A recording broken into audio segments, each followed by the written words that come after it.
Well, good afternoon, everyone, or good morning, or good evening, depending where you're joining us from.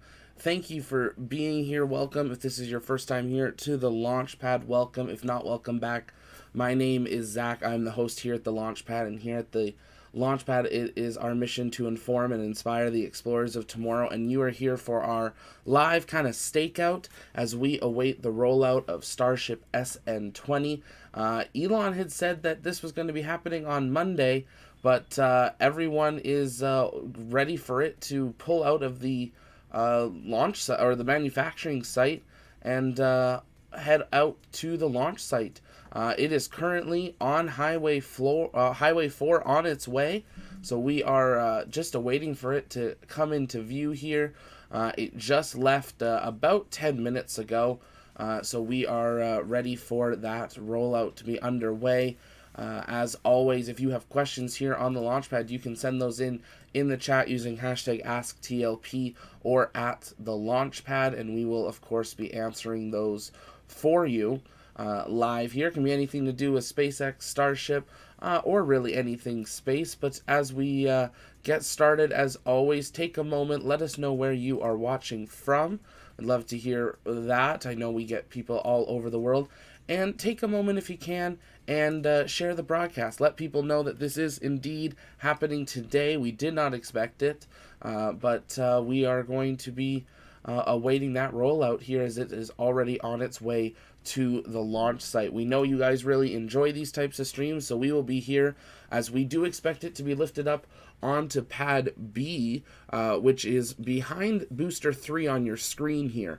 So it's kind of behind the right behind there in the black tanks on the right side of your screen. That's where we're expecting Starship SN20 to head out to today, and we're going to just await for that. As always, if our friend Ocean Cam is out there, we will be patching in his live views as well. If you're down on the ground and will be able to set up a camera, let us know as well. We would love to connect with you and have you possibly joining our team. But yeah, we are here a couple days early, awaiting the rollout of Starship SN20. If you're just joining us, it will be an exciting test campaign as this is the first Starship with all of its heat tiles. Obviously, a lot of heat tile work still has to be done on Starship, as we have seen many tiles getting flagged red for possible removal. So now we are kind of in that waiting game to see what happens and how the pressure test and then the cryo test go. The cryo test is definitely the one I think most of us are thinking may cause the most issues with, just as in the fact that when it gets super cold, how will the glue respond, and kind of everything within that with the new tiles. So it'll be very interesting to see how that goes. I know new people are jumping on all the time, so welcome. Let us know where you're watching from in the chat, and we would be glad to just welcome you here and give you a shout out there.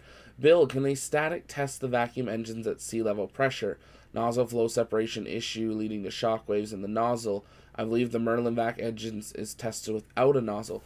We know they've been doing some testing over at McGregor when they've been developing them, so they have been able to do some testing. We don't have a full idea how they will test them on SN20, if they will or not, as they already have had some testing over at McGregor. But I think we would see at least something. Maybe it's one at a time, maybe it's not, we'd have to see. But we do definitely expect to see some static fires of SN20's 3 regular Raptor engines. Just a really regular testing campaign like we've seen before. So we would first see an ambient pressure test, then we will see a cryo test, and then we would see at least one static fire, if not multiple. Emilio's from New Jersey. Good to see you in here. Aaron, I hope that's Aaron. I'm sorry if I'm saying that wrong. How much time till on the pad? They've been moving these faster and faster. Now, normally we say 45 minutes to an hour, but we are hoping that we'll be able to get to you guys some views of it coming down the street, as SN20 has already left the production site. The last time it moved, it was pretty quick. It was rolling out with some other stuff as well, so it's a little bit easier when it's just the one device or unit being rolled out. So that is definitely in progress at this point. But yeah, generally about 45 minutes or so, and it should enter our screen. And then, of course, we will enhance in and zoom in there. But we will, of course, be here answering your questions in the meantime. What do you know about the new Raptor 2.0 engine? Really, the most any of us know is from the latest Everyday Astronaut walkthrough with Elon. It's going to look a lot cleaner. It might be just a little bit shorter because they've been able to clean some stuff up. But it's just going to look really clean of an engine from what Elon was saying. Not like the rat's nest we saw now. If you remember when Booster 4 came out to the pad, we had quite that mess under the booster. And it just didn't, like, it'll work, but it didn't look great. And now we are hoping that with Raptor 2 it'll look clean. But I think we're a few more launches away before we start seeing Raptor 2s roll out to the manufacturing site and then being able to be attached and start their testing campaigns. But that's a good question. If you guys know anything more about Raptor 2, of course, always drop it in the chat. We would love to hear from you and hear, just what you guys know. We want this to be a community of people that are excited about space, and we're excited to have you guys as part of it. We truly believe that space is better together. That's why the Launchpad exists, and we would love to have you as part of that team. We will be heading down to Starbase, Texas in September for the Orbital test flight. Everything's booked. We're heading down, but we need your guys' support to help get some more equipment to bring you guys that best possible coverage as possible. And that's where all the GoFundMe is going. So the GoFundMe link's in the description. Take a moment, check it out. If you can donate $5 or $10, that's a really great help in getting you guys that best possible equipment, not just for this first test flight, but for many, many launches in the future. Rocket factory tours, hopefully a Rocket Lab launch one day and stuff like that. Yeah, Paul is awesome. We know he's been out there a little bit earlier today. We're waiting to see if he's just moving position, as he did wrap up a stream probably about 20 minutes ago at the orbital tank, or at the orbital launch site. So he might have been moving down the street just to get a little bit of a view. So yeah, we're waiting to see that. Great questions, though. But yeah, Paul is absolutely awesome. Hey, Billy, good to see you.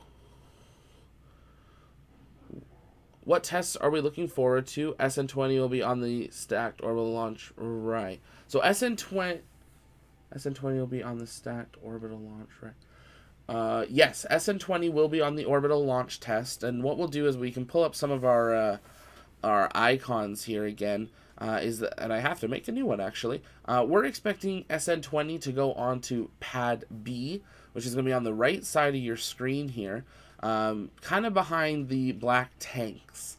That's the easiest way to kind of point it out. And then it will not be going to the orbital launch site just yet, or the launch pad, but it'll be definitely heading out over to the right side of our screen there next to Booster 3.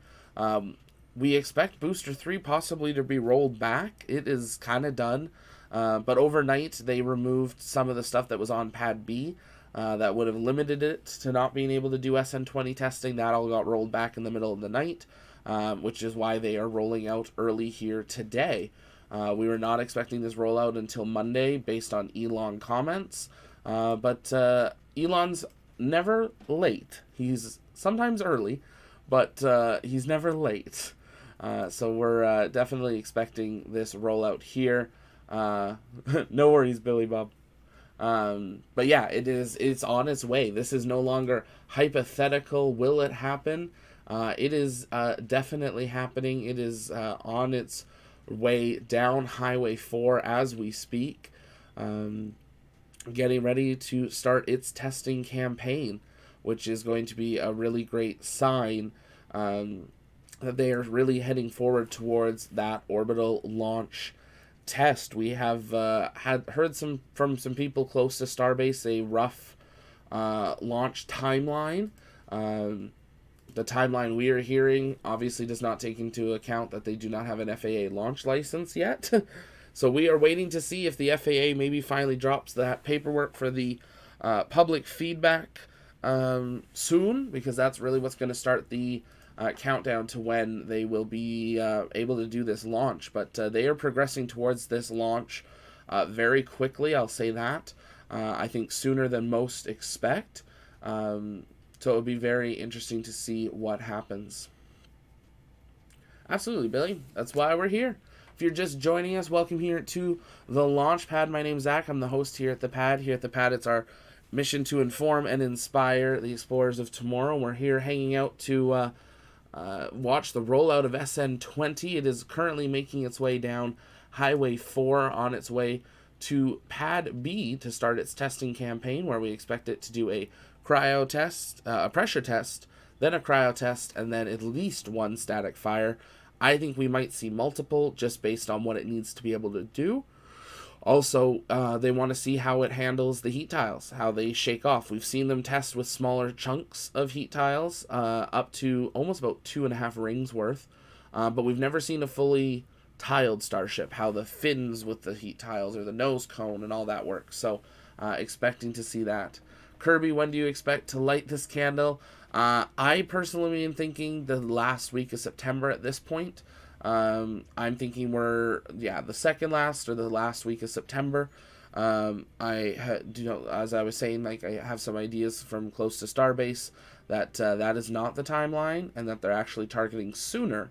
The issue with that is they do not have an FAA launch license, which brings us to our poll for today. Do you think SpaceX will launch without an FAA launch license? We got 4 options there for you. Yes, if not approved by October. No, well, maybe they did with SN8, and no. So we'd love to hear your guys' thoughts. Tanmay, yep, SN20 will be on screen here in just a little bit. We're hanging out, answering some questions, and as it is on its way out to the orbital pad here. So it will be on your screen shortly. But I'm thinking end of September at the earliest. If we do not see the FAA launch license paperwork come out for public review within the next week or 2, I think September gets written off. Because we know it needs 30 days. We know it's government, so those are business days. And then they'll go from there, and you're going to have to be looking at a couple weekends in there, possibly a long weekend, and all this time. Then once they finish the public review, they still have to have a few days to collect all that and then issue a license if it's all approved. So there's definitely going to be some more steps to get through at this point, but they'll get through them. They have before, and they will do it again this time. If you're just joining us, though, take a moment. Let us know where you are joining us from. Love to give you a shout out and a welcome. As always, here on the Launchpad, if you ever have questions, you can send those in the chat using hashtag AskTLP, or you can tag me at the Launchpad. That'll make sure that I see your question and know it's a question, so I will be able to answer those for you, so we don't miss those.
A few more questions in here coming in. Welcome everyone. Keep sending those in. Into the cosmos. If they do it, could be the end of SpaceX in South Texas? If they launch without an FAA launch license, it could be a very big impact to SpaceX in general. They are a U.S. company, which means no matter where they launch in the world, they are under the FAA, just like Rocket Lab is as well. So yeah, if they were to launch again without an FAA launch license, especially since they've already done it once and been warned after SN8, it is definitely something that they need to be careful about. I'm not sure it'd be the end of them permanently, but I think we could see a very large fine and maybe multi-month delay. Aaron, what do I need to get to SpaceX to access to launches and launch one? Surely I can get it all to get there. What do you need to get to SpaceX? Well, this, if you see on your screen that black line across the very bottom, that is a fence. It's about 2 sea cans high, and right in front of that is a public highway. So you need to get to Brownsville, fly in, and then you need to rent a car, and you need to drive about 30 minutes. And that's all you need to get to SpaceX for Starbase. And you can drive right by the manufacturing site, as well as the launch site. We will be down there in September. We are working on a really big Starbase regional tour that will really give you, one, a grasp of size, but also to grasp of how big the launch site is and how large the manufacturing site is, because I think it's quite surprising actually how tight they are. Even though we're talking very large structures, comparing these to like Kennedy and other launch sites, they're quite compact. But we're going to work on a really big video that was in the plans while we're down there for that tour. So we're excited to bring that to you. You're in India. Namaste. Good to see you. Robert's in Spain. Good to see you, Robert. Thanks for jumping in here. Into the cosmos. There's a difference between the suborbital hop and a full orbital test. Yes, absolutely. Massive difference. We are not expecting SN20 to do a hop. Elon has said, test campaign, stack it on the booster, and they're going to space. That is their plan. That is their mission. And that's what we're expecting to now happen with Starship SN20 and the booster. Now, as always, we love connecting with our friend Paul at the Ocean Cam channel. If you haven't yet, you can definitely make sure you follow him. He is out at the launch site, so we are going to patch him in as well. As we await the arrival of SN20 as it makes its way down to the orbital launch site here, and testing site, really. It's kind of two things now for its testing campaign. So we are going to patch Paul in here in just a moment with a great live view of the entranceway where we expect SN20 to make its rollout onto towards pad B, and you actually can see pad B here. So give me just a moment and we'll pull that up. Again, we like to say thank you to Paul for partnering with us and allowing us to tap into his live views, just to give a little bit of a better view for you guys onto our commentary. So we appreciate that, and we are excited to be seeing Paul while we're down there in September as well. But if you haven't yet, in the description of this video there is a link there. Make sure you as you head out at any point, head on over, give him a subscription as well, and it'd be really great to be able to have you support both of our channels. So we're going to patch this in here, but keep sending in those questions, and we will continue to answer them here.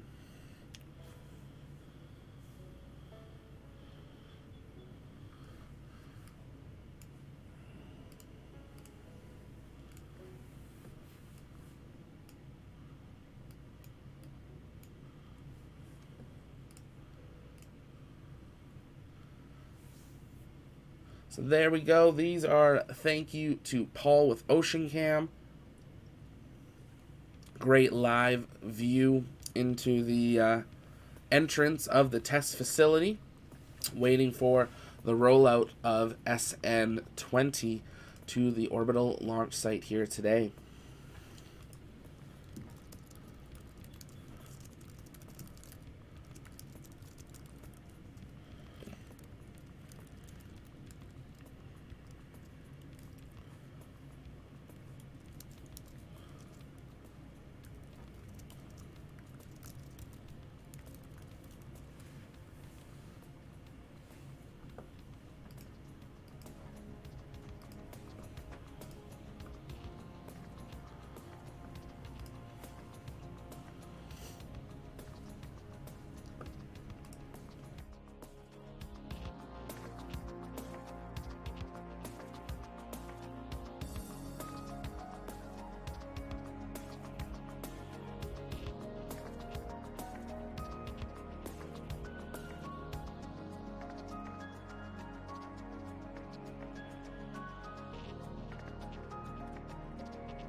See a question in here from Tubular. If you guys have questions, you can send those in the chat. Hashtag AskTLP or at the Launchpad. Anything like that will make sure that we don't miss your question.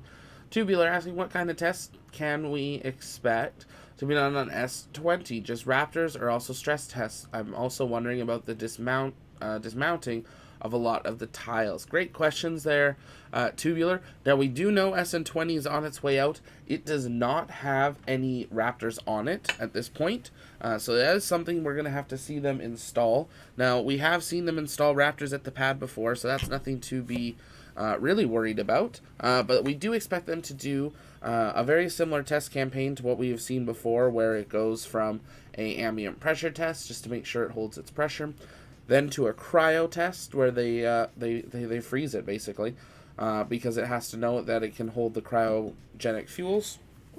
Then we expect to see Raptors installed, and then at least one static fire, if not multiple, to not only test just that the Raptors can refire, they will need to during flight, but also that the heat tiles, how they withstand a fully covered Starship, or at least, kind of more than half of the Starship in heat tiles, because as you mentioned, we did see some pictures of a lot of red markers and green markers, and a lot of heat tiles coming off. So we will see what Starship looks like once it gets out here to the test site later today in just a little bit. It's on its way down Highway 4 as we speak, and we will be expecting to see how many tiles they've been able to replace.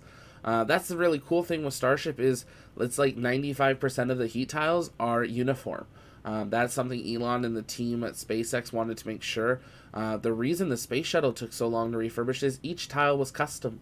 There was, I think, like a handful of tiles that were the same on Starship, but almost all of them were totally custom, and they didn't house, a storage facility of multiple tiles for each shuttle. So Starship makes it easier. They're very unique. There's kind of two sizes, and then there are some custom ones, which are for like the edging of the heat shield and stuff like that. But that's a lot easier to be able to store. So they had done the move and the stack and then moved back out. So I think that was a test to see how they handle being driven up and down the road a couple times and kind of manhandled by the crane.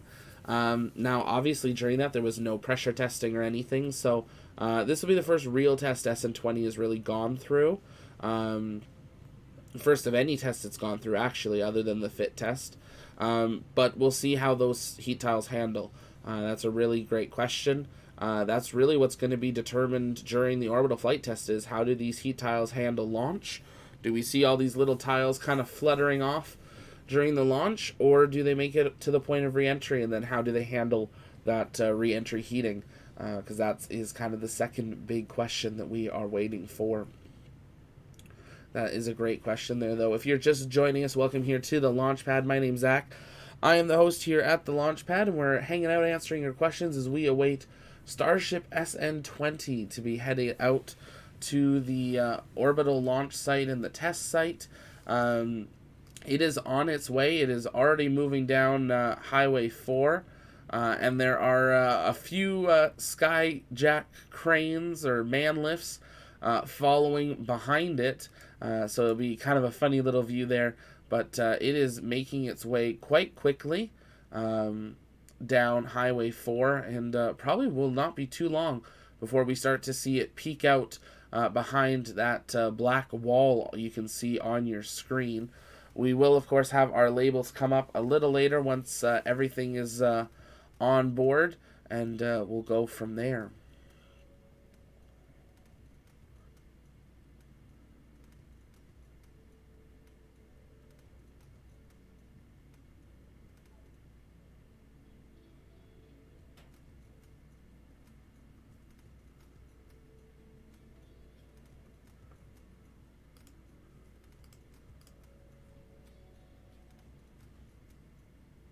Thanks. I'm glad to see SpaceX is working hard to get the tiles right. So impressive, the development, and we can witness it all. Yeah, that's the really exciting part about this. I mean, their choice of developing this where they did, not on a large plot of private property, where we can't witness it. I think we still would have some views from some dedicated people that would go out into the middle of nowhere with some really big lenses.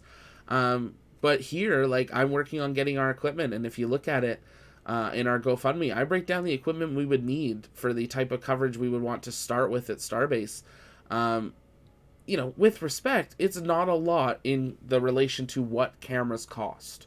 You know, you can get, you know, a really great entry professional camera and have some really incredible views. I mean, right now, this view is from an iPhone.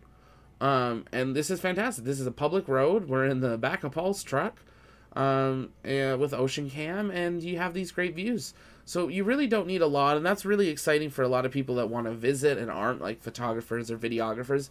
You can drive over and just hang out and watch and hear the sounds and, you know, really get to experience what that all is. And that's a exciting part of it. But definitely it will be interesting to see this testing campaign finally begin and start to move towards that orbital flight test here. We want to know from you guys in the poll in the chat, do you think SpaceX will launch without an FAA launch license? We've heard some chatter from close to Starbase that they are working towards a certain launch date, and we're waiting for a little more information before we really divulge what we're hearing, because we do know times change very quickly. So we are wanting to keep that in mind. But the date that we are hearing would be before they would get an flight license, which is very interesting to hear. So we'd want to know what you guys think. Do you think they will launch without a orbital launch license from the FAA? Take a moment, let us know in the chat. We're almost at 50 votes, so we'll run through kind of the results once we get there, and we'll keep it going.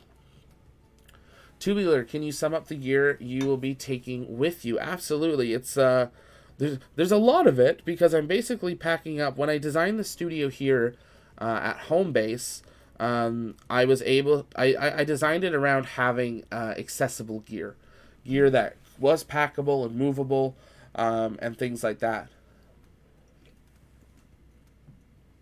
Excuse me, I had to take a drink there. So a lot of, like, my lights are portable. My studio camera's portable. My mic's portable. The memory on the computer, though I'm not bringing my main desktop, I will be bringing a lot of the just raw data I have on my desktop, because it's all on externals. Mainly all the lighting. We will bring a couple of the things from the backdrop as well, like some of those lights for in the hotel studio.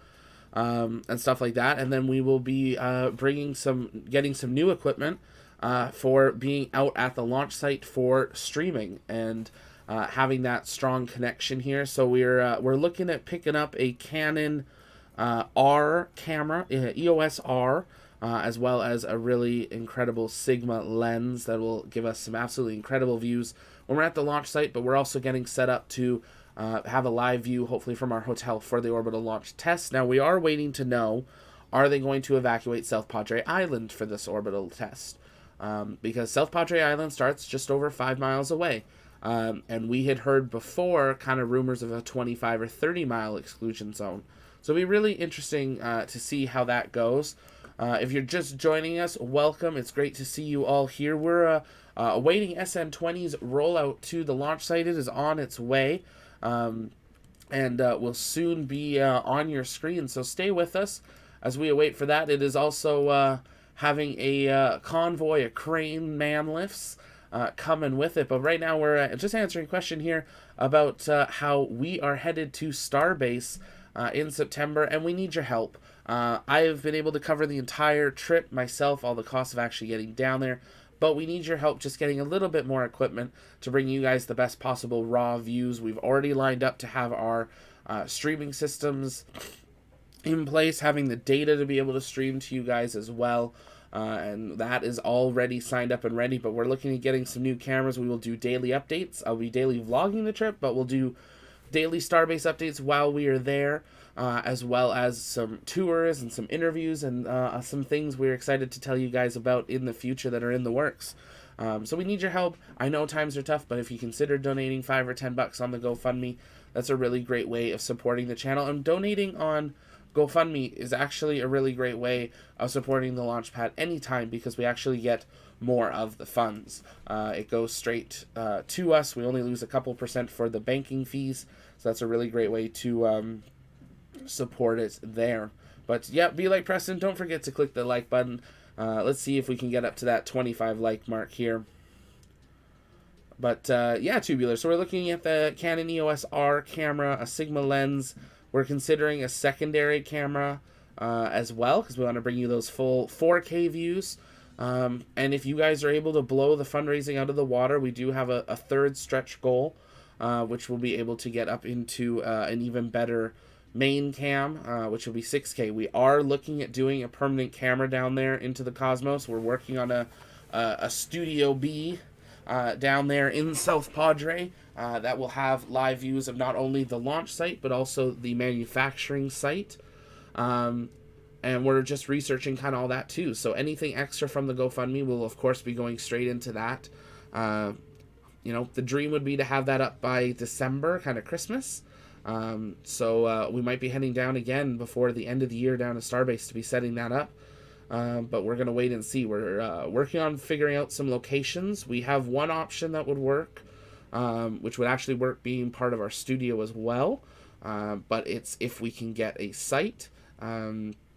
And then we're looking at some other options. So if you guys know some people or have some ideas, let us know. Love to partner with you and be able to make that a reality. But it is our goal to have a permanent camera down there for you guys to see not only the launch site like we normally see, but also a facility cam or build site cam.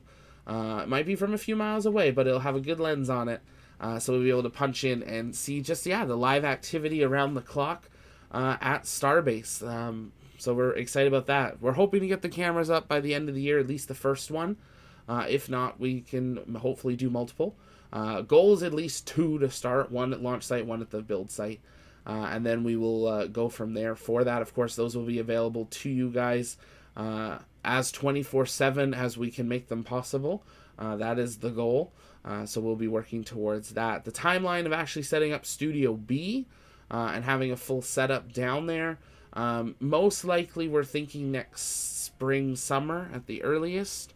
I have an RV, a large 5th wheel, that I would be able to really be able to set up the entire living room, dining room kind of area as a really great studio. Or it does actually have a secondary like office section that could work as a studio as well. So there's kind of 2 options. So we're looking at where we're able to set that up and what that all would kind of take and cost. But definitely something that is on the timeline there. Yeah, we're hoping next spring, summer. South Padre Island is a winter destination for snowbirds. So right now is really when they're getting ready to head down. They start to head down normally in October, so a lot of the stuff is booked where we would want to go until kind of the early spring. So we're keeping an eye on that and going to connect there and try to get those cameras up sooner if we can. While I'm down there, I am going to be meeting with a few people, and we'll see what we can make happen. But that's only possible if you guys are able to help support that GoFundMe. And I know times are tough, so if you can't donate, you can share it. Invite your friends to be part of it. You know, we're only asking $5-10. We're not wanting, you know, if you can do more, absolutely, please do. But, you know, $5, save 1 Starbucks and donate that instead. That would be a great support. Or join our Patreon for, you know, a couple bucks a month. That's another great way of supporting. But we're here for the rollout of SN20. I know some people are coming and going. So if you're just joining us, welcome here to the launch pad. My name's Zach. I'm the host here at the pad. And we are waiting the arrival of SN20 at the Orbital test site and the Orbital test site and launch site. Kind of depends which way they turn when they walk in this door, but we are awaiting its arrival. It left a little while ago. We're already at about 45 minutes, 50 minutes since it pulled out onto Highway 4, so we should be seeing it here in the very near future as we are excited to see SN20 begin its testing campaign.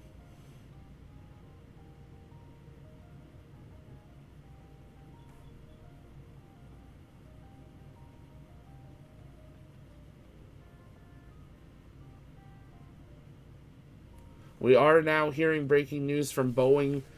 Space Starliner is actually going to be removed from the rocket and will now be heading back to the Boeing factory.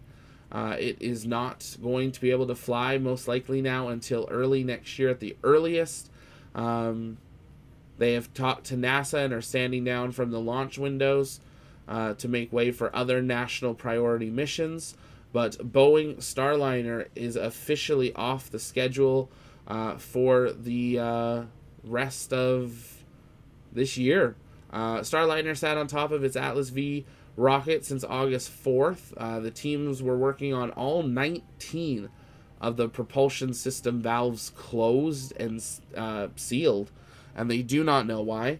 And now they are in progress of trying to open them. They have opened, we heard, like 14 or 15 of them, but there are 4 of them that are having issues, and we are waiting for that. We are seeing that there was a slight freeze here on Paul's shot, so we're going to quickly jump back over to our wide view here. We'll pull Paul back up in a moment there, but these views are thanks to our friends over at Padre. Give you an idea of the test site and the launch site where you can see that entrance. Paul's camera is kind of right below the Franken crane there that we will be waiting for. But we will be expecting SN20 to roll out to the right of your screen for it there. Into the cosmos, you can also set up to buy me a coffee. Are you down there, Cosmos?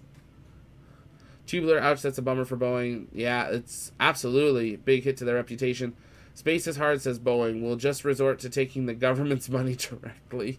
Oh my goodness, yeah, absolutely. So if you're just joining us, welcome. We are waiting the arrival of Starship SN20 at the testing site. It'll be heading over to Pad B here when it arrives. We're just working to get our overlays updated for you guys so you know what you're looking at on your screen. But if you're just joining us, take a moment, let us know where you're watching from, and send in a question. If you guys have questions, as always here on the Launchpad, you can send those in by using hashtag AskTLP or at the Launchpad. That makes sure that I don't miss your question, and we continue to answer that. If you were just joining us, we were giving an update on Boeing Starliner. There is a teleconference scheduled for about a half an hour from now. We've been waiting to see if we're going to get our invite to join the call. We did send in the request for it, so we are waiting for that. If we do, I might jump onto that and then send in those questions, but we have not received anything as of yet. So I'm sure it's a very popular one, and we will definitely do a update video on what's happening with Starliner and the teleconference later today.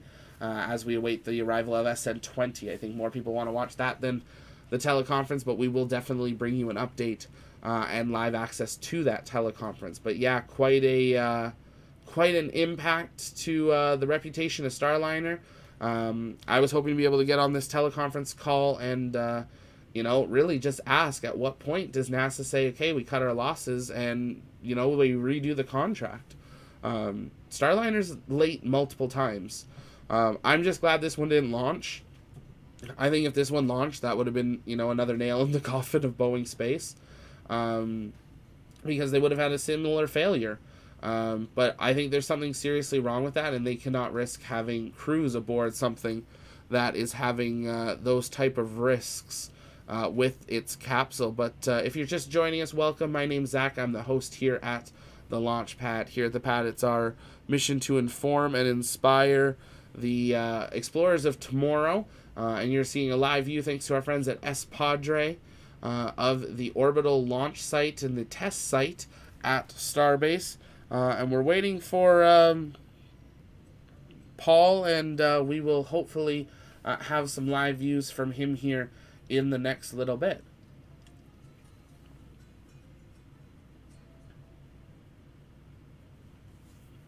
But if you're joining us, send in your questions. We'd love to answer those for you. It can be anything about SpaceX, Starliner, Starship, anything of the sort, and we will be answering those for you here.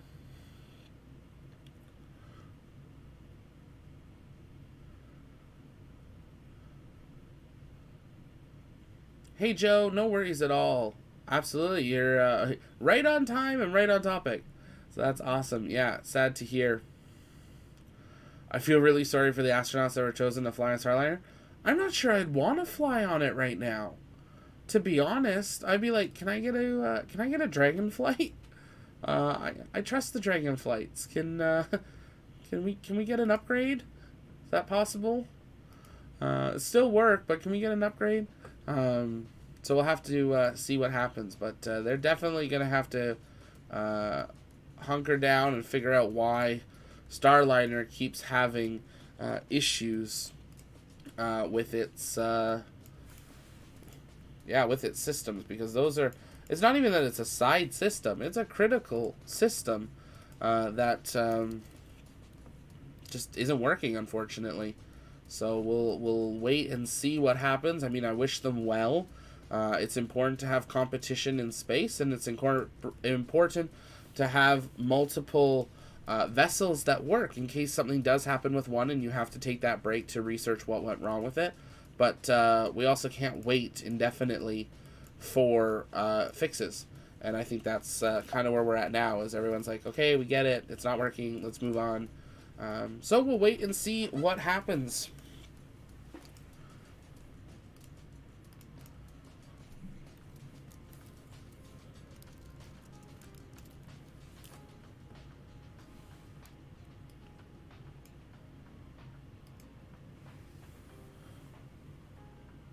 I'm getting 737 all over again. Yeah. Can I get a Dream Chaser, please? Yeah, the Dream Chaser is really cool. Could Starliner crews get transferred? If Starliner is not going to work, absolutely. I think we could see them getting transferred. I think what would happen is, if they know they're not going to be able to do crewed Starliners, they'd be able to... The thing is, those astronauts are trained on Starliner. They're already in the simulator.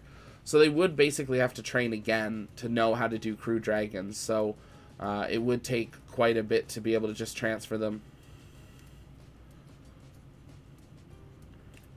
Can NASA astronauts get out of the selection for Starliner? I mean, they could get out of the selection, but they would basically be resigning as a NASA astronaut, I believe, at that point. I mean, I'm sure they could put in a request of, hey, could we get some views? You know, could we transition over to the other one and train on both? But it would be hard to get a transfer, I think. But hopefully we see Dream Chaser very soon. Sierra Space is getting up and running there. Some big news out of the Florida spaceport as well, as they're going to ramp up and do a big development there with the Kennedy Space Center runway, which is really exciting. So we'll have a news update about that coming here later today. Hey, Scott, good to see you. Give SpaceX multiple contracts for missions, but refuse them the ability to test. Only the government could come up with something that's silly. It's true, Scott. And you nailed it right at the end. Government. It's the government. Isn't the very problem Starliner is having what they warned NASA SpaceX would have? It's true. It is true. Into the Cosmos. Starliner equals economy. Dragon equals first class. I might just turn that into a t-shirt there, Cosmos. Keep an eye out for that. Oh my, Preston. Oh my.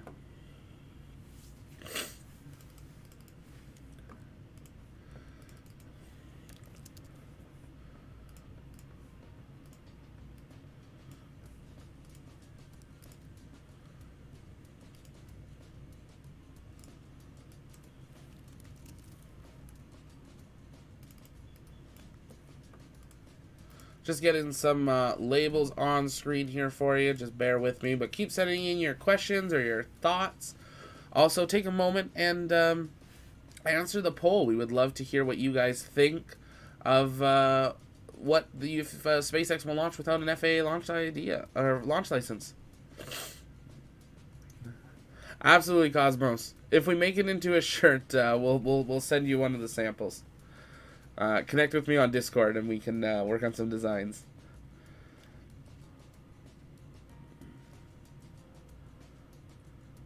For Boeing, they include the capsule's structural vulnerability when the heat shield is deployed. Wow. Yeah, that's a quote. That is quite the quote there. That's quite the statement. I just love the shuttle. We all love the shuttle. It's the shuttle. There's nothing not to like. Yeah, I really like Dream Chaser. I think there's a lot of really neat things Dream Chaser could be doing, and some options for it that'll be exciting to see come up here. Obviously, the first things we're gonna see is it be a cargo vessel, but then hopefully we will see some options of it becoming more than that in the future.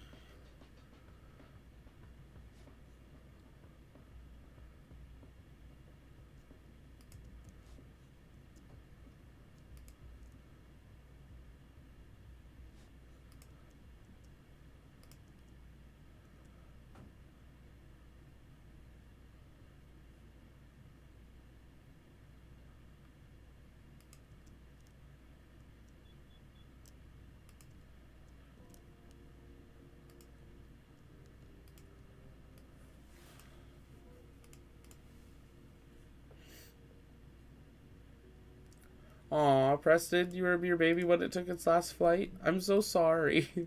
I loved watching the shuttle. The shuttle was my childhood, so I remember...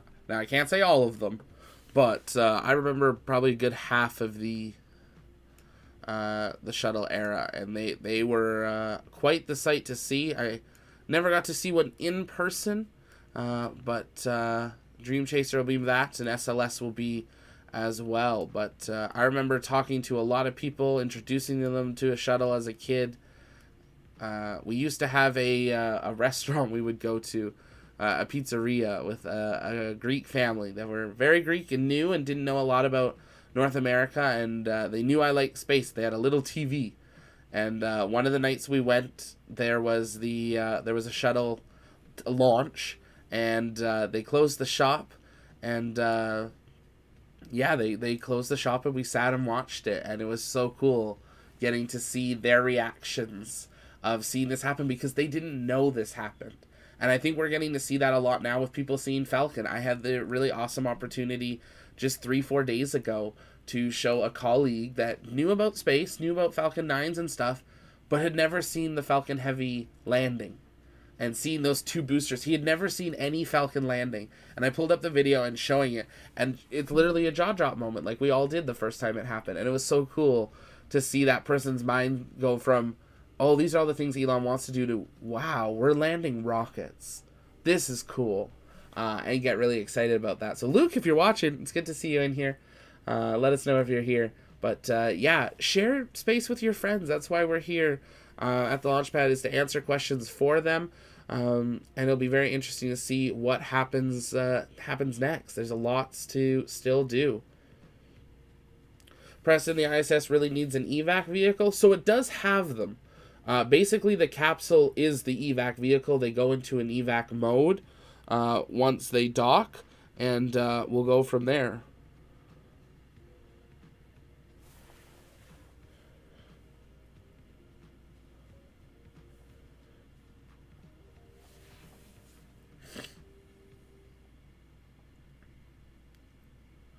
The shuttle, seeing the moon landing as a child, I was not impressed when the shuttle was presented.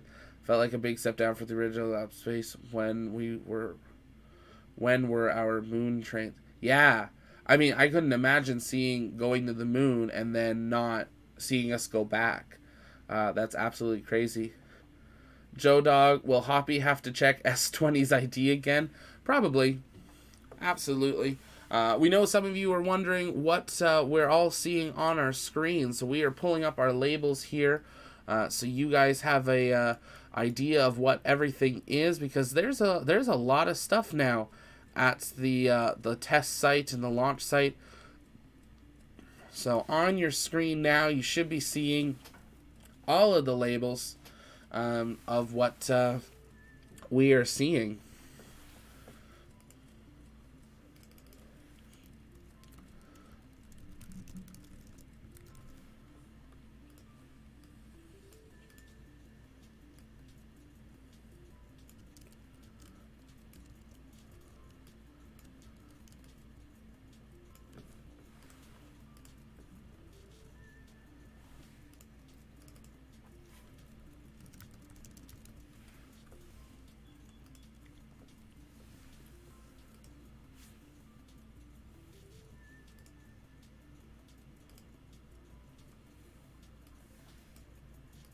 We're going to add one more label here. Was a good idea.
And just like that, it decides to show up and surprise us. There is SN20 at the launch site making its way to the entrance. We'll see if we can go into our enhanced view here. Get a little bit of a better look at it as it makes its way towards the test site here.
And SN20 is arriving at the kind of entranceway there.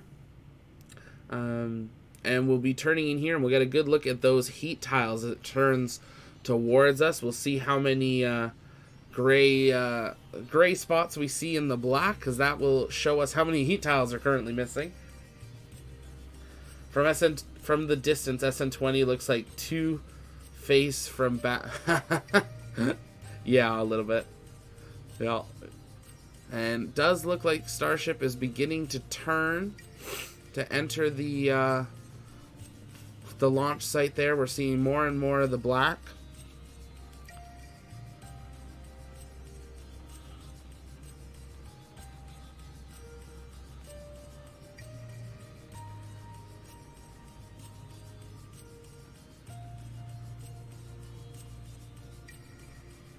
As it progresses towards its test stand, Pad B.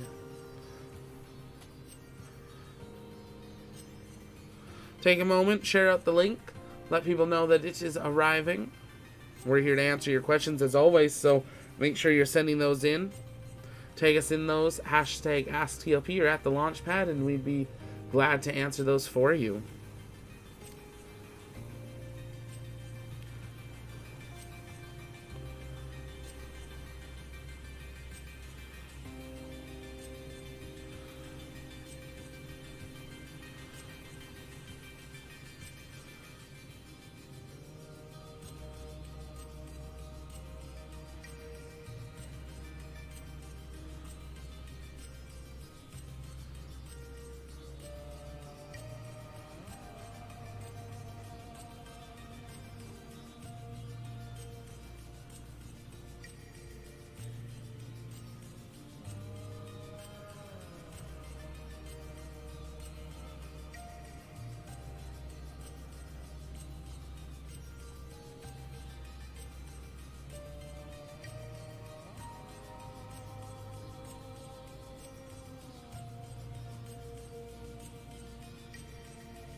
And you can almost see the full back kind of profile of SN20 with its fins. Now, obviously, its flaps and fins are pulled in there and are closed for the move, and probably will be closed for a little while here while they continue to do some work. But they have definitely got some big chunks of tiles missing there at the top. Elon did say that they will continue to be able to work on those at the test site.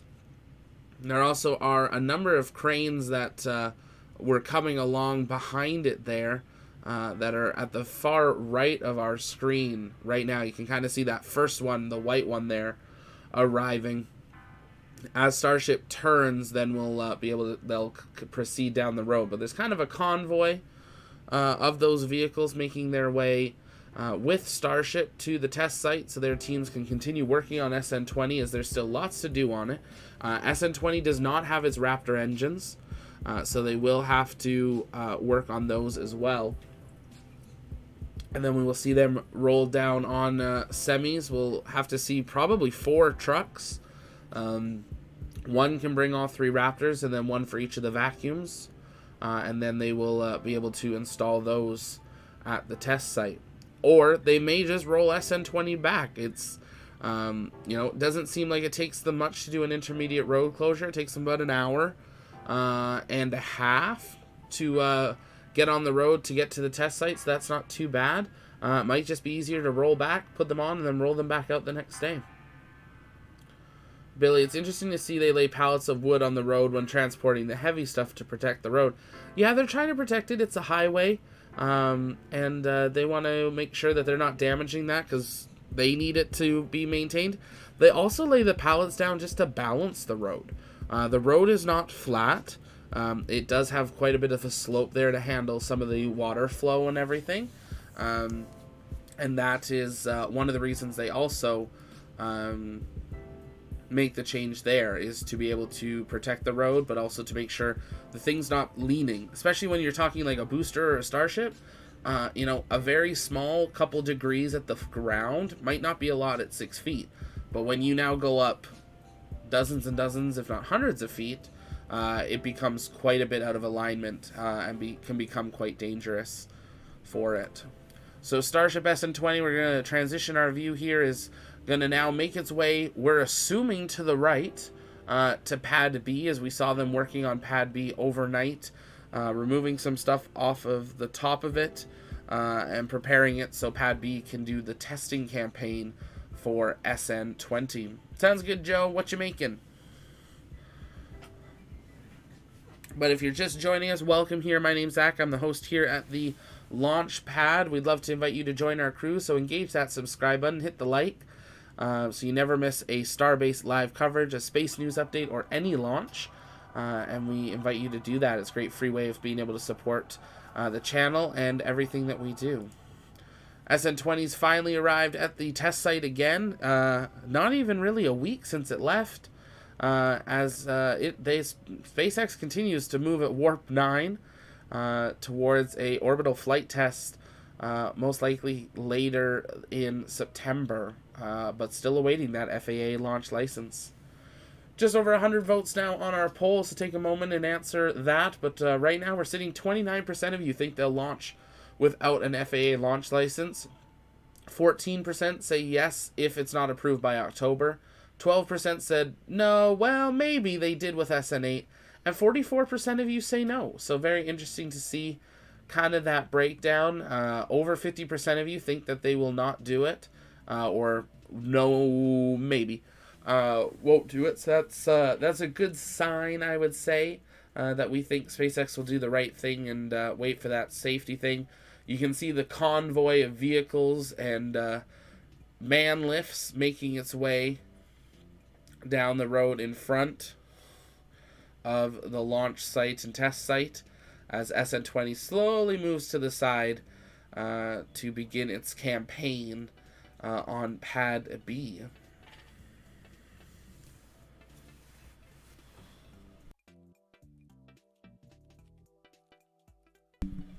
Alex, will SN20 have more upgrades, or will it be the same like SN15?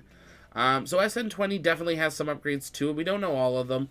One of the big ones is that the aft flaps and even the top flaps are slightly different. And it sounds like Paul is back. So we are going to transition to him because we finally have his live view back there.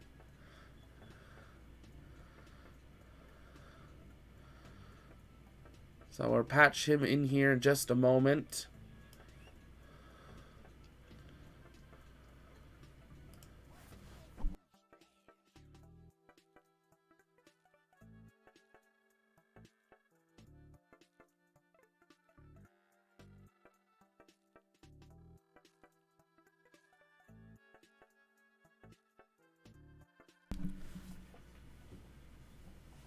Paul is just making some adjustments. His camera unfortunately froze. The signal out at Starbase isn't great, but there we can see a nice close-up of Starship SN20 out at the launch site, and all its kind of chicken pot white spots of all the tiles that have been removed from it over the last few days in the high bay as they've been working on updating.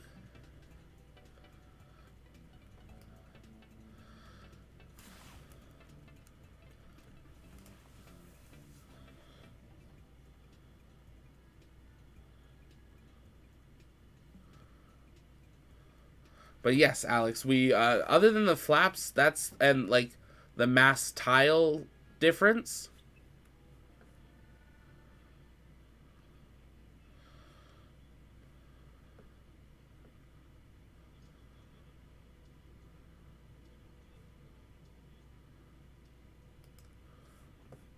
And Paul's just going to make some adjustments there to get some better views of the thing as they're going to transition to Pad B there. But some nice close-ups there for a brief moment. And you can see that convoy of cranes rolling in as well. Kirby, what tests are scheduled? We are expecting to see a pressure test. Then we expect to see a cryo test. And then at least one static fire. I think we might even see multiple cryo tests, to be honest, because they want to make sure those heat tiles work. And that is what they need to do. Some code upgrades. I'm sure there's lots of internal software upgrades to the Starship for preparing. A little hop is very different from a full flight. So they'll be definitely keeping an eye on that.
Polak, tuning in late, my bad. No worries at all, Polak. You're on time, because when you join is the right time for you.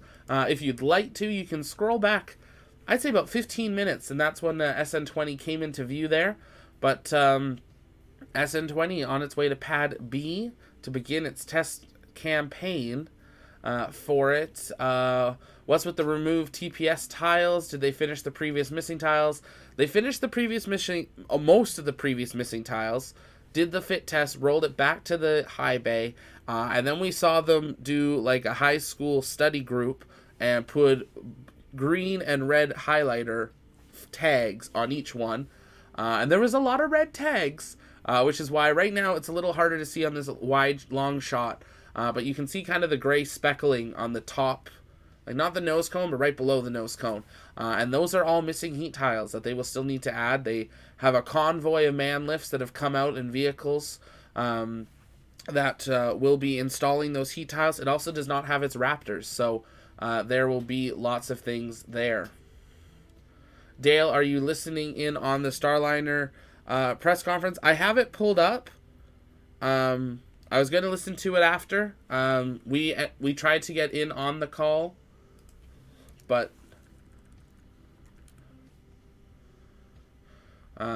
not surprised hearing some of the things that they are saying of space is hard. We know space is hard, but look, SpaceX has done it, so we are monitoring that though, Dale.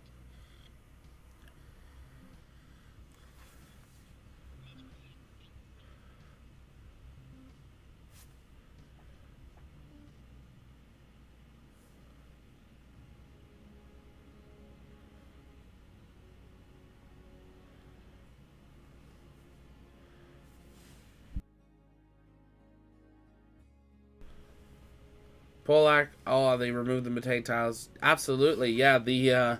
That's what they're working on. I think there was issues with some of them were cracked. I think some of them didn't attach perfectly with like the glue and stuff, as we did see 2 or 3 flutter down. They looked like they were fluttering. These are like dinner plate size heat tiles. These are not light things, but they fluttered down the side of Starship as it was heading back to the high bay. So they are replacing those, making sure things are attached on well, because those tiles need to make it through a full launch, survive the time in orbit, and be ready for re-entry.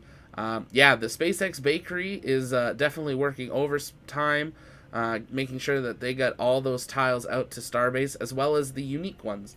About 95% of the tiles are either one of 2 options, but there are some unique ones for the flaps, as well as for kind of the edging of the heat shield once it's wrapped around to handle that last little bit of plasma. Hey Painter, how's it going? Any estimate on when SN20 will do the orbital flight? We do have some ideas, Alex. We have heard from some people close to Starbase a date, a couple dates, but we're waiting for some more confirmation before we put that out. The dates that we hear that they are currently targeting would mean that SpaceX is not waiting for an FAA launch license, or that the FAA launch license will be out for public review within the next 72 hours. So we're waiting to see how that progresses, see if anything comes out from the FAA today or on Monday, and then maybe we'll talk a little bit more. But end of September is my personal thought, which is why we are going to be down there at the end of September. If you haven't yet, take a moment and you can check out our GoFundMe. The link's in the description there. We're asking if you can donate $5 or $10. It's really great way to help TLP expand and get you guys the best possible views at Starbase, as well as any launch in the future. We're planning to be at a lot more of these in person, and love to have you there. Jude, it's Boeing better to review than actual listen real time. Yeah, it's better to review it than actual listen. We tried to get on the teleconference to ask some questions, but it was a very popular one. So unfortunately, we did not get the invite to that one here today. But we are on that list, so we do get the, hey, do you want to be part of these? Fairly often. And we just unfortunately weren't able to get onto this one here today. But I would have been surprised if we did. Just because everybody wants to know what is going on with Boeing.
Waiting for TLP to summarize it. We will try to get that Starliner update summarized and out to you guys tonight. That's our next thing. Once we wrap this up, we are listening into it and working on that already. Jude, if I read the FAA rules right, there can be a waiver granted even before the public comment phase ends. They could issue a license before. It is theoretically possible. The biggest thing, though, is the orbital launch tower is not authorized. And for it to be authorized, they need to complete their environmental review. And that's where there's the big questions. Because, yes, the crane on the orbital launch tower will not be complete for this test flight, but they will be using the quick disconnect arm, which will be the fuel arm for SN20, because they're no longer fueling SN20 through the booster. It will be fueled from an arm, and some different things there. Hello from Malay, great to see you. So yes, there is technically a way the FAA could issue a license. So we are trying to make plans to make sure that we can get down there on short notice should we need to. But at this point, is definitely something that we're expecting that environmental review to be complete, because that's what's really going to start allowing SpaceX to progress more quickly and work towards having that that launch pad really come online and everything there.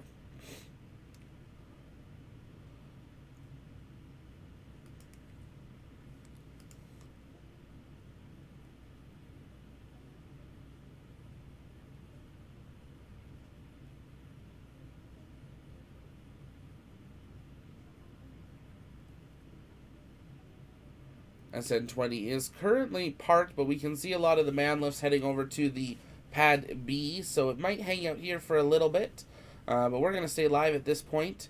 We'll pop out to our wide shot here so you guys can have a little better idea of just the size of the launch site and where it will be heading off to.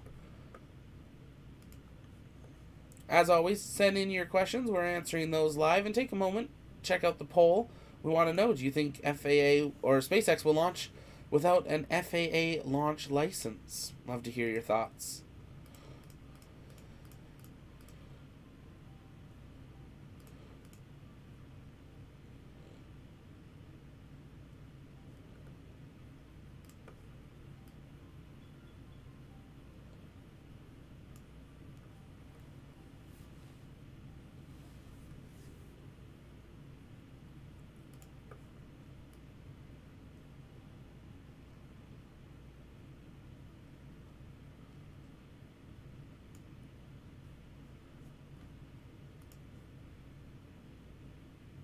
Have you seen the new Chinese New Dragon? A mixture of New Shepard and Crew Dragon. Oh. No, I was looking at their new version of like the Falcon 9 and Falcon Heavy that we saw a couple days ago. But you should, if you can send that to me, Preston, that'd be awesome. I'll take a look at it and maybe do an update for everyone on it. There's so much happening. It is hard to keep up with everything, which is why on the Discord, if you guys ever have a news tip or something, right at the very top, we've got General Hangout, introduce yourself, send in a question, and then we have send in a news tip.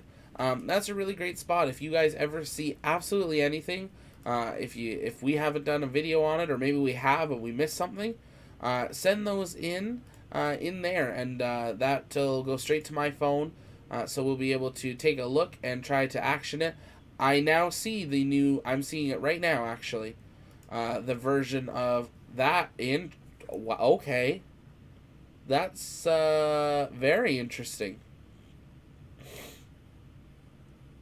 I'm looking at it now. We will definitely be doing an update on that here hopefully later today as well. I know we've got quite a few in the pipeline to catch up on the last couple days. We took a couple days just reset as we are preparing for this trip and planning all the details of that. But that is very interesting. From the Zhonghe Aerospace, I'm probably saying that wrong. Okay, Wow, next year. Okay. It'll be very interesting to see. That's exciting, though. I'm glad to see them doing some stuff, but seems like everything they seem to do seems to be a copy of what's happening in the United States. So, always interesting to see.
It's a great thought there, Jude, that Kennedy will be the next orbital site to build early next year. So when you are looking around, so we did see a couple years ago, and I've been working on a video on this because we're trying to get enough information that it actually adds anything for you guys. They did start working on a Starship pad about 2 years ago at Kennedy, maybe even 3 years ago. It's been a bit.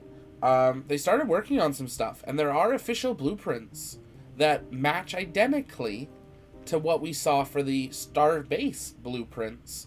So we now do have an idea. So I am working on some kind of photo renders and some different things for that. Hopefully have that out in the next few days.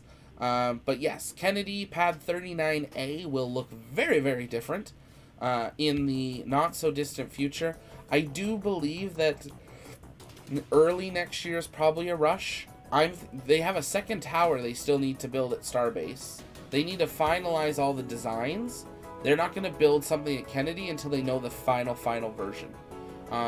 So I'm thinking maybe end of next year at earliest. We will see the actual structures go up. But that doesn't mean they can't work on expanding the tank farms and everything. Because rather than building a secondary tank farm, they already have the tank farms there for the Falcon 9. So they're going to just increase its capacity and have splitters. So are we fueling Pad 39A? Or are we fueling Pad 39A Part 2? Type of thing. We're not too sure what they'll call it. Because they can't call it Pad B. So maybe 39AB? Or something there. So we'll take a look and see there. Andrew, thank you so much for subscribing there. If you guys haven't yet, take a moment, engage that subscribe button. We set a crazy goal to see if we can hit 7,500 by the end of August. And we got a little ways to go, but you guys absolutely smashed our 5K goal. So we want to see, can you hit that 7.5K there? So take a moment, engage that subscribe button, and invite your friends to join us as well. But I will definitely be taking a look around when we are there. I think they'll do Kennedy before Starbase Pad 2. Interesting. Why? I'm curious. We love hearing your guys' thoughts, because maybe you have an idea that actually makes more sense than we do. So we always want to hear your guys' thoughts.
Preston, do you know how the Tehran R will recover itself? We don't have too many details just yet on that. We are keeping an eye out for some of that information to be announced in the near future. We really just know that that was announced, that it's going to exist. So there's lots of questions, but not many answers as of yet.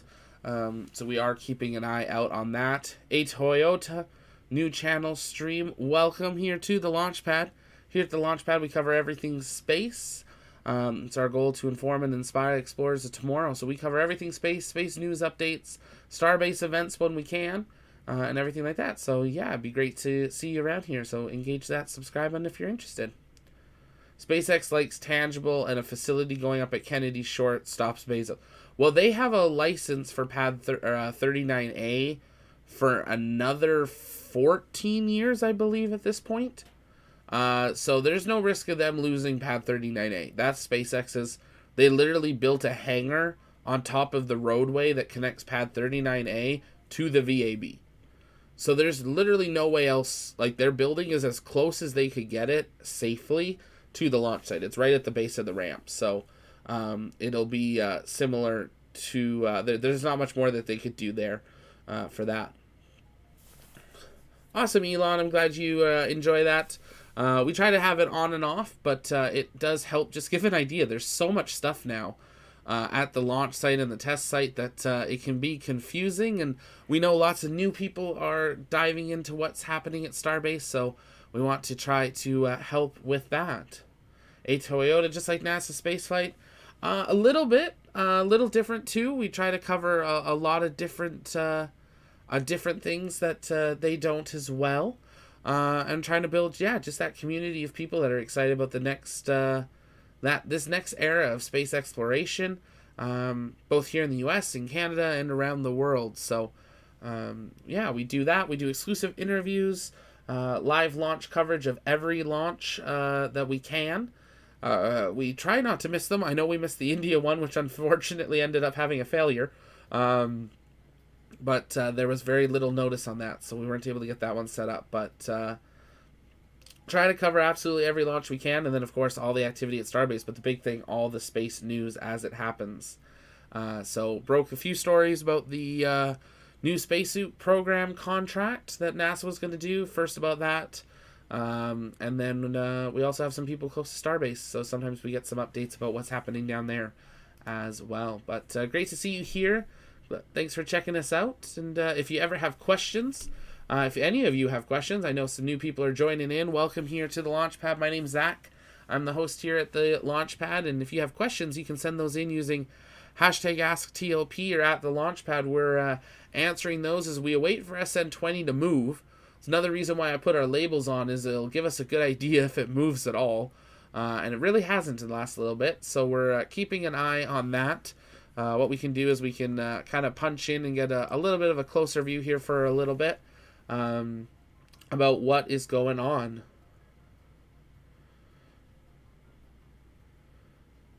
Jude, know all the HLS from Bezos. It's all a place set up for cargo handling already. Kennedy has huge advantages in the build, the permanent factory start. Yes, I see what you're saying there, Jude. Absolutely. Yeah. No, that makes sense. Absolutely, Jude. That does make sense. Yes, Kennedy has way more advantages of where they can launch to for inclinations and everything. So absolutely, we will 100% see a pad there. Maybe we'll see them build one that they can retrofit. I'm not too sure. It just seems odd that they would build something that if it's not a final design. But they seem pretty happy with the tower they have now. So I think they've simulated a lot that maybe we are seeing what the final version of version 1 will look like. And maybe it'll be years until we see a version 2. Other sites, let us know in the chat where you guys think we might see other launch sites. I know Cosmos is saying Vandenberg. I think that's definitely a possibility. Maybe. It sounded like they were scrapping the idea of the sea platforms, which will be interesting to see how that goes, which I'm wondering if that is a good sign that the FAA environmental review went well, is that maybe they don't need to be 30 miles off the coast to launch this thing. Maybe they can do 20 miles around land, because that would be a lot easier to be able to find locations that you could build and just clear a small area for it. What that would mean is you're not going to have one of these built in Manhattan. You know, you would be having to move this quite a bit outside the city, and they'd probably have to do a boring tunnel or some sort of rapid transit out to it. Probably a fleet of Teslas or something. But I think it would open up opportunities. They could build them all over the country, and really around the world if they don't have to do the orbital sea platforms. The orbital sea platforms really limit you. Like, I'm a 7-hour flight from the ocean, so that, you know, and I'm pretty close, so it makes it a lot harder to make these accessible in the future. But obviously we are just at the beginning as well. This is a prototype, so lots of things will still happen and change as things progress and continue.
So Paul is back on site, and we're just taking a quick look around the site there.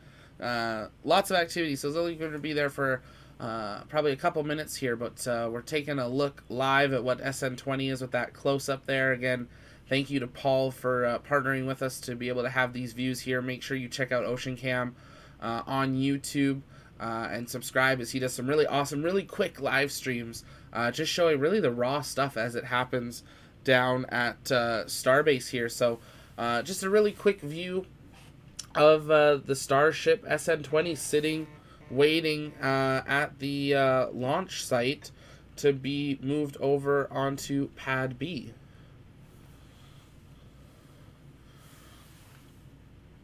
Yeah, no, they're not scrapping the platforms. They're just going to complete the final design until stage 0 is worked. Right. We'll see what happens. They're still demolitioning them to being flat, so we're waiting to see kind of on that. Yeah, the first Vulcan launch will be awesome. Only if the engines, yeah. A Toyota, right, this launch is all about systems and checks and diagnostics. Exactly, A Toyota, you're spot on there. It is something that this is to learn how it works.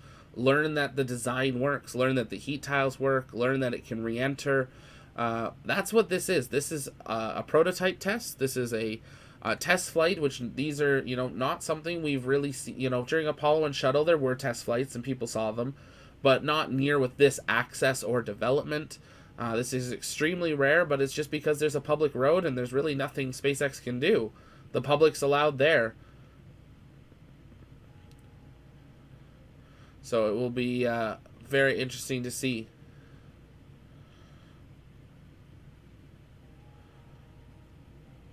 $20K or less off the coast opens up a huge range of options. Also just a bit of modification to take advantage of places like the Great Lakes. Exactly. Yeah, I definitely think like something like the Great Lakes, it would be incredible because you got Toronto and Ottawa on there, Chicago. Definitely some ability to have some views there. For it. They have several launches away from cargo flights and much farther to human spaceflight. Absolutely, a Toyota. Lots of work still to be done before they start their cargo, but they don't have all that long. They have to be ready. They need to complete the first half of the entire Starlink constellation by the end of 2024. Otherwise, they risk losing some of their frequencies. Paul's going to do a quick pan of the ship here so we can get some close-ups of the tiles. But there is still, lots that's going to happen before we get to those cargo things. The first cargo we're going to see is going to be a lot of stuff of the Starlink. Starlink's going to be the first thing we see launched on Starship for quite a few flights. But for Starlink to work, Starship has to work. It's near impossible for Falcon 9 to do enough launches to make Starlink on time. They've got 2 deadlines that they have to make.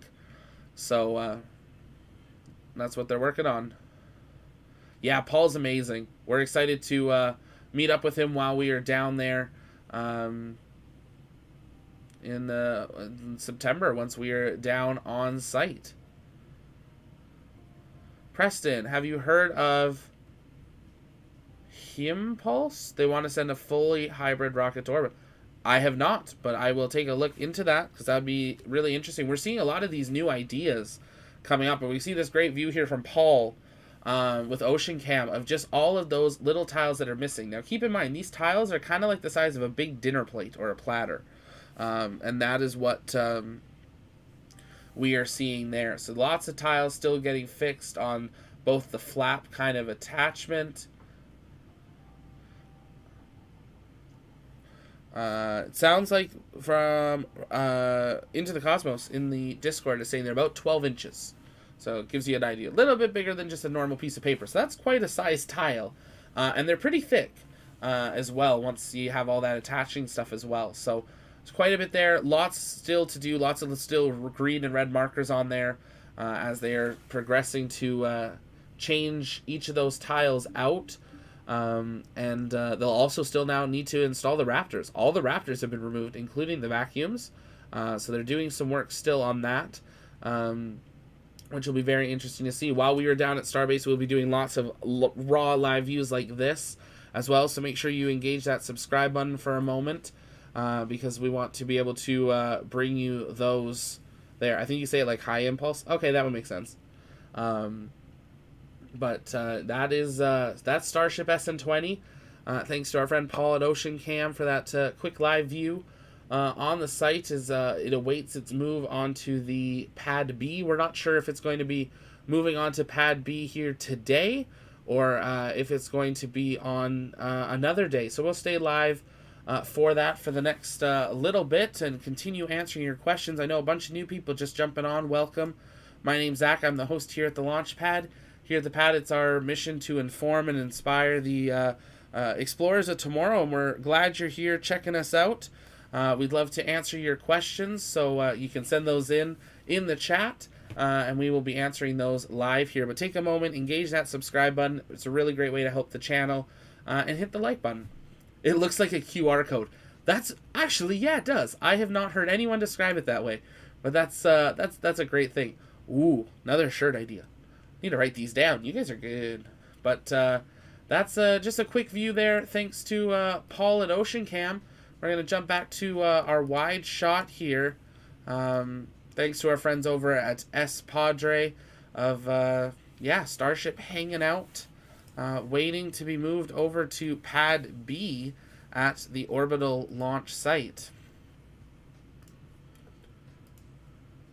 No crane yet. Yeah, the crane isn't over there yet. So that's actually a really great point that they need to do some work on it. So maybe it'll hang out there for the weekend, and then we'll be on its way onto Pad B on Monday. That's what Elon had said originally, is that they will need to be able to, they were going to move out on Monday. So maybe they're like, let's move SN20 out today, we'll stack it on Monday, but actually do it here today.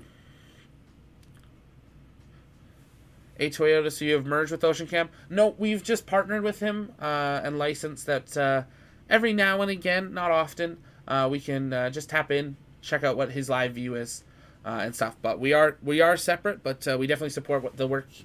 He brings great views, and you can't doubt those views. So we partnered with him and have an authorization to share those with you guys occasionally. So just a quick look at them today, because we kind of want to keep the wide shot here and just see if SN20 moves at all. But I'm thinking we're going to see stacking on Monday.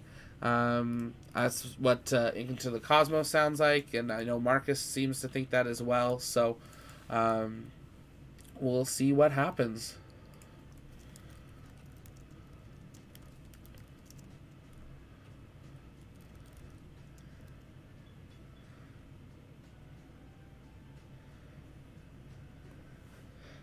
So what you're saying is it's a ceramic plate is good enough heat shield. No, not just a ceramic plate. There's a lot of things in there. There's the heat shield, there's the blankets, there's fibers, there's a lot into the heat shield that goes into it.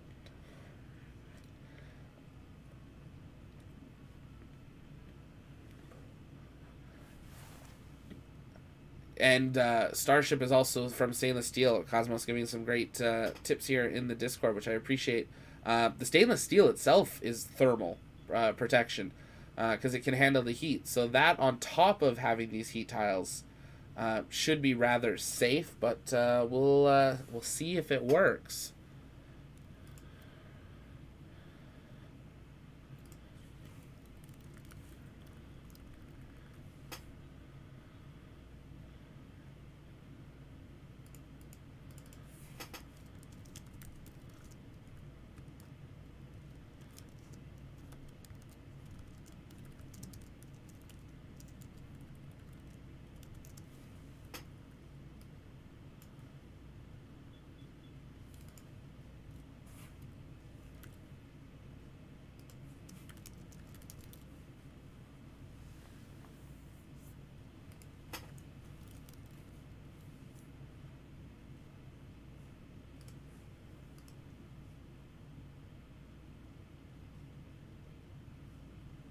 mount the GSE, move the crane and the booster Monday, and go right to dual lifts.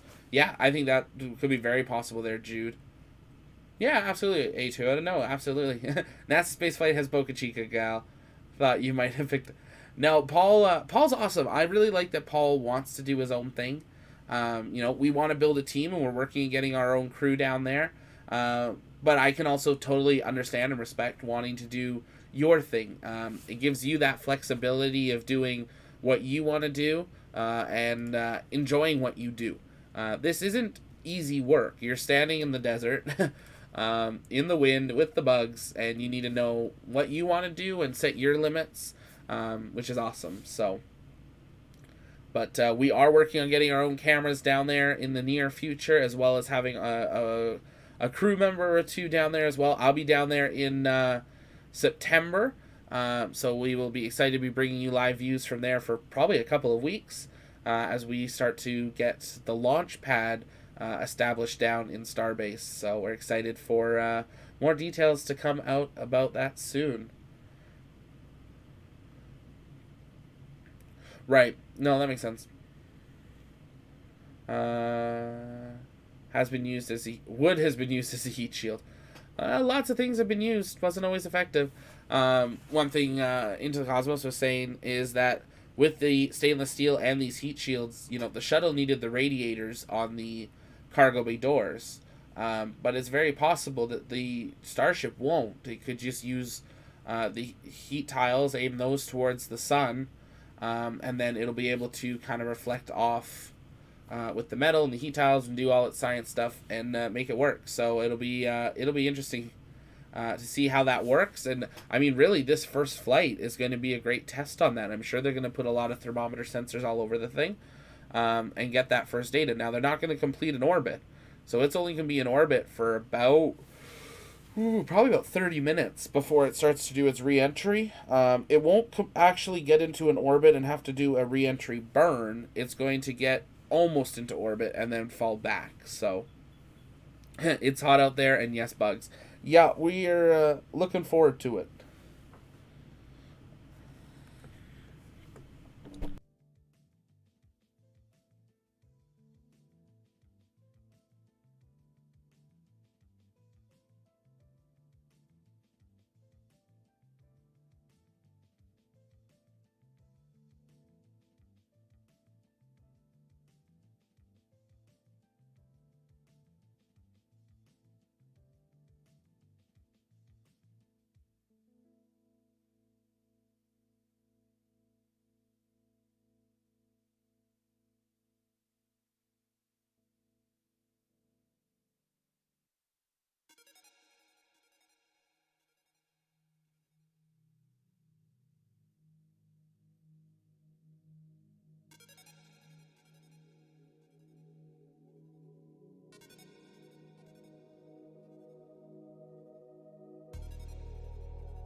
Some satellites use themselves as heat shields. Yep, absolutely.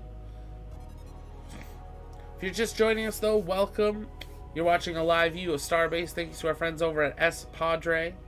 And SN20 has arrived back at the test site this time, awaiting for testing at Pad B. So we're going to hang out and continue to answer your questions. You can send those in the chat. Make sure to tag us at the launch pad,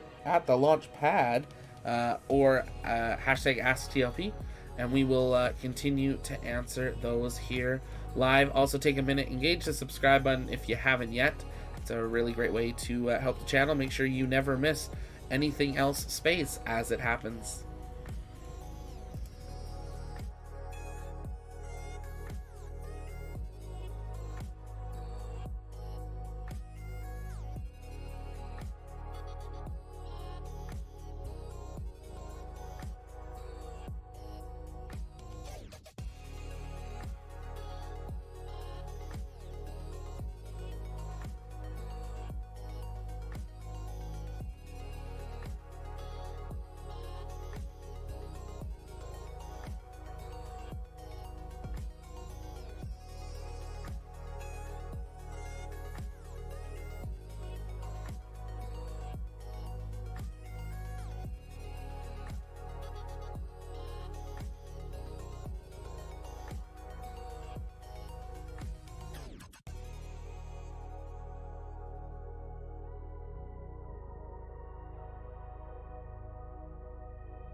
And we're going to take a quick break, but of course, anything you do in space, when you take a break, there is big news that breaks in the space industry. SpaceX has a FCC license, not FAA, FCC license that they have filed. It is currently pending with the FCC, and this license is, and I quote, for ground testing of a Starship prototype orbital test vehicle's communications at the Boca Chica, Texas site.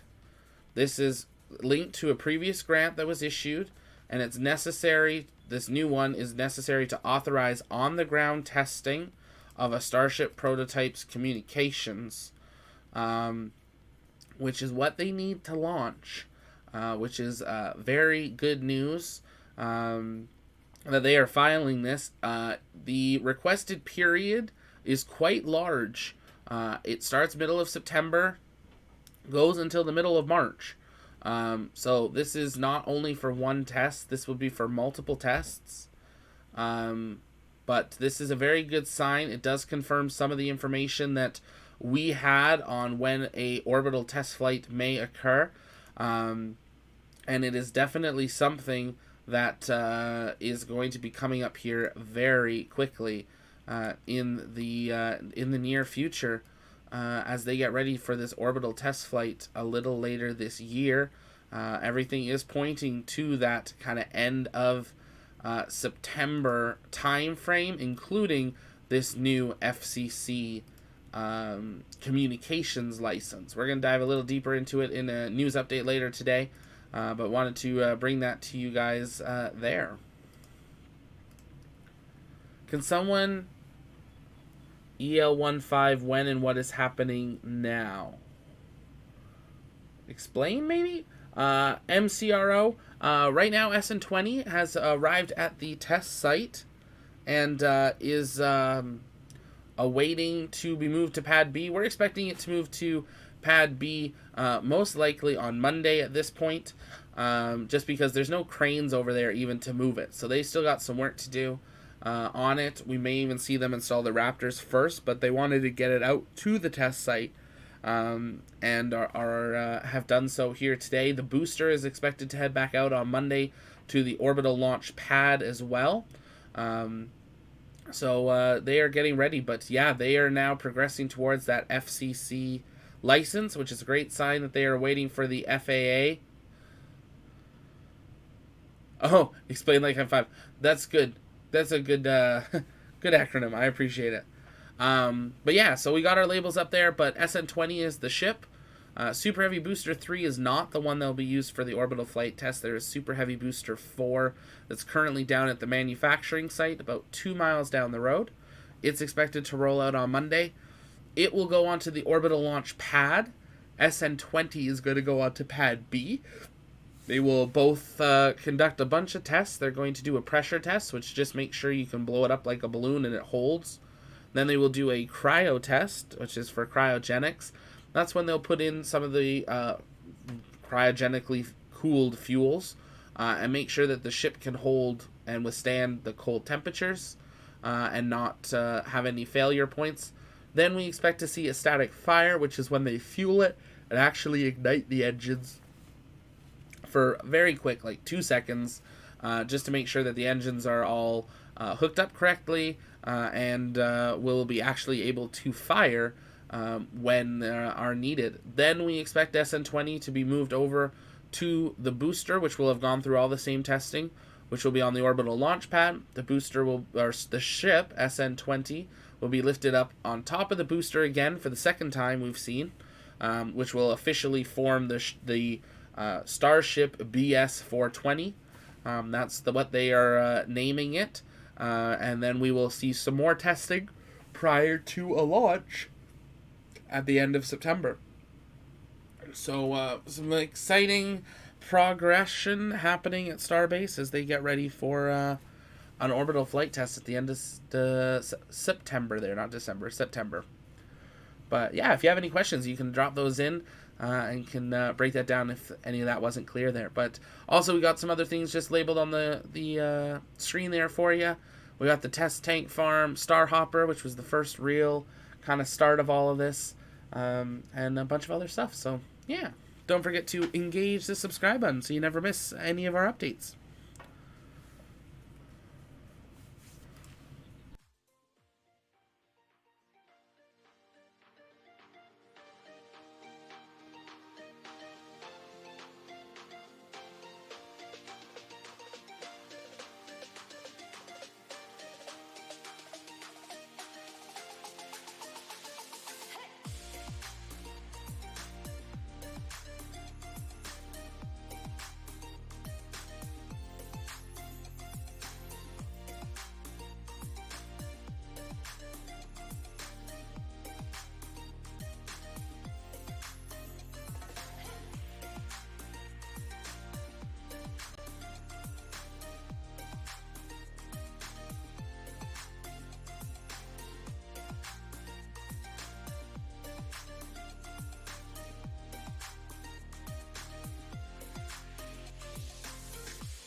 But I think we're going to wrap it up there for today. We haven't seen any cranes make their way over to Pad B, so I think at this point we can expect that they're going to be leaving SN20. They might move it around a little bit, but they're going to be working on SN20 over the weekend in preparations to put on Pad B on Monday, as well as we expect to see the booster rollout on Monday.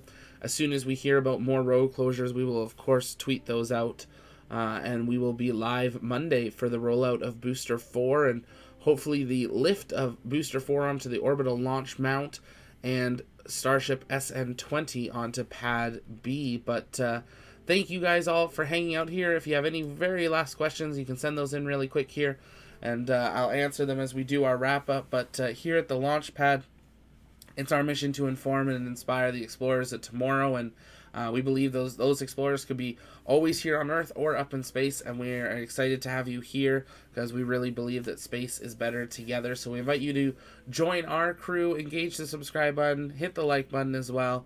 If you'd like to help support our channel and the Launchpad News, you can do so by going onto the GoFundMe that's in the description, becoming a YouTube member, Patreon, lots of options. And we invite you to do that. I know times are tough, so even $1 or $2 a month is a really great way to help us just budget and make plans to bring you guys the best possible coverage of everything space. Of course, we will be live with any launches that are coming up. We're hoping to see a Starlink launch here soon. It's been a while since we've had a Falcon 9, and we're all eager for one, but they're going full Warp 9 on Starship, and soon it is very possible that we are now less than 50 days away, even possibly less than 40 days away from a Starship orbital flight test, which is very exciting here. We will be live at Starbase, so check out the GoFundMe. We explain a bit more about our trip and what we will be able to cover and bring to you guys, so check that out. Share it out with your friends if you're unable to donate. Engage the subscribe button, but that is going to do it for us here tonight on the launch pad. Yeah, we will see you next time, but for now, this is Zach with the Launchpad, signing off. Have a great day, everyone.